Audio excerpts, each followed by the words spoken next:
Kathy Marler Blue. I'm the Executive Director here at the Destin History and Fishing Museum. We're located at 108 Stallman Avenue in Destin. Very easy to find. We're right behind Whataburger across from the Emerald Grand.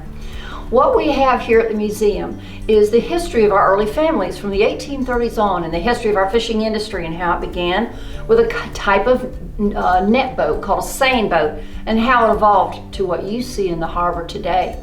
And we have over 75 fish mounts in here, and every fish in here was caught out of Destin waters. So you'll see that huge variety of size and species. We've got scavenger hunts for the young and young at heart, and we have audio tours that you can access, or we'll give you a private tour or a group tour and do a storytelling tour if you would like. So we have a lot of different aspects of Destin's history. We're currently in the Rodeo Gallery. The rodeo, of course, is one of the longest running fishing tournaments that exist in the United States. They're gearing up right now for the 69th annual event, which will be the whole month of October. We have a replica leaderboard, so if you were a winner in the 2016 event, your name is on that board and will be there until the end of the 2017 event. The Rodeo Gallery again features all things Destin Fishing Rodeo, so when you come in here, you get a real good idea of what it's like to fish out of Destin. Leonard Destin would be considered the founder. Okay, if Leonard Destin was the founder, William T. Marler, who the bridge is named for, would be considered the manager. Uncle Billy, as he was referred to, he was kind of the go-to person. If you had a problem, you went to Uncle Billy. He'd figure out what needed to be done. But he was the one that got a preacher here, a teacher here, school, the mail here, and he was the first postmaster. And Marler family members were postmasters for 76 years. Our Pioneers of Paradise exhibit features the first 16 last name families that settled here permanently before we had roads or a bridge in 1936. The Calhouns, you might say, Tyler Calhoun, you might say, was Destin's first retiree and first land developer. No bridge until 1936. No electricity until 1938. No telephone until 1952. Whoa. The first telephone phone call was made between Al Fox, and this block building was where Whataburger is today. And the first phone call was made to Charles Absalom Marler.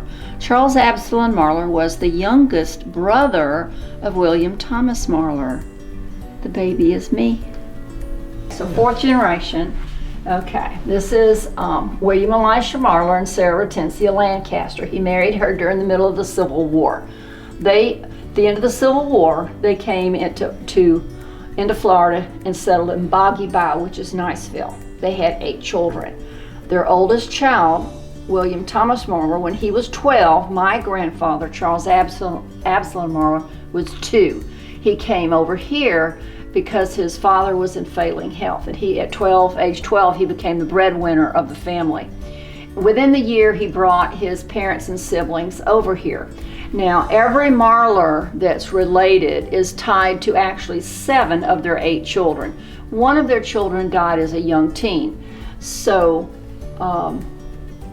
their youngest child was my grandfather, Charles Absalom Marler, and he married Kate Nicholson. And they had 3 sons.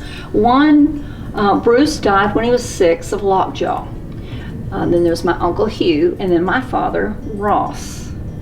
And this is my dad, my mom and dad, Ross Marler, and my mom, Nell. This is one of our newest exhibits that we are very proud of, and it was made possible through partnership with our Okaloosa County TDC, Ariel Seafood, and Dewey Destin's restaurant. And this highlights the commercial fishing. When you go into a local restaurant and that red snapper or that grouper or mahi is laying there on that plate, how do you think that gets to your plate? And this exhibit helps you to understand the commercial side of fishing. And it features from the boat to it being caught, to it being brought to the dock, to it being taken to the seafood market, packed and shipped out to the restaurant, cooked and brought out to your table. So this is a great eye-opener for many people to see how those fish get to your table. Edgar Walter, who the Walter family is one of the early families, is an artist, and he did that mural for us. So this features a lot of the Indian culture here on this bay. Dates back 12 to 15,000 years. We have so many people say, you know, what about the fish? Well, every fish in here was caught here, and it's by no means everything that's out there, because everything in here has been donated. If you ignore the fish and look at the mural behind the fish, it helps explain why the fishing here is so good. The bay is just land, so there's Destin going east toward Panama City. The Destin Bridge goes across where the vent is, official name William T. Marler Bridge, and then going west across Okaloosa Island to Fort Walton, Navarre, Gulf Breeze, Pensacola. Now, if you ignore fish and look at the color blue, the lighter the shallower, the darker the deeper. And the entire panhandle, Destin is the closest port to the deepest water. So anglers out of Destin can access every depth of fishable water, including billfish grounds, quicker than other ports. That makes a big difference when you're paying to go fishing, so you're paying to fish and not boat ride. Some of the areas are marked with how many fathoms they are, or how many feet deep they are. A fathom is a way that open water is measured, and this is a fathom. A fathom is 6 feet. Right out the mouth of the pass, there's a 50 fathom drop. That's a 300-foot drop.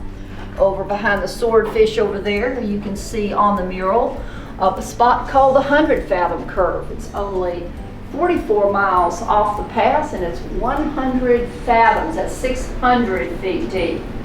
Here under where the sailfish is, and under kind of the bill of the swordfish, you see a spot called DeSoto Canyon. That's only 70 miles off the pass, and it's 450 fathoms deep. That's 2,700 feet deep.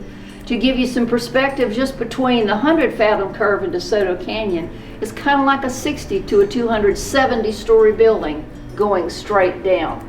So that gives you a little bit of idea of why the fishing tends to be so good here.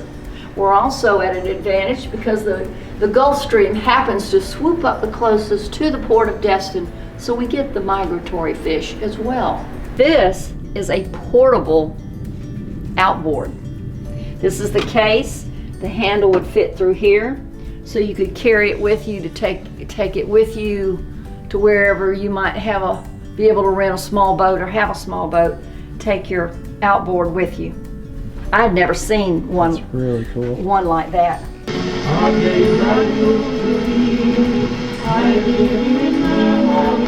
This will be part of a project that we are working through our partnership with the TDC. This slab was cut off of a hickory tree at 12-foot level, okay? And we've had it varnished where you can see the rings. We also have a slab off of a tree, an oak tree that was on the original Destin property. What these two slabs will flank will be an exhibit that will be a touchscreen computer, and when you walk up to the unit, there'll be like a tree ring, and on the tree ring will be dots. And when you touch a dot on a tree ring, it will go to that year, and then you can go through and travel through the computer to different things, historical events and data. And this is the way we're going to utilize we have many photographs, movie clips, information, historical data, and we just don't have the room to have them. So we feel like this is going to be a really unique, and it will be budding in 2018. The Primrose was the last net boat built in Destin. It was built in 1926. It was wider, longer, heavier than any of the earlier net boats. It was also the first one that had a motor. The motor was in a hole in the center. It was a little 30 horsepower motor. The nets went off the back. The 40 to 50 seine boats built before the Primrose were powered by 6 to 8 young men. A man in that time period was age 12. and each man handled an oar that was called a sweep, about 20 foot long. So you take a little time out from your vacation or your visit to Destin, come by and see us at the Destin History and Fishing Museum.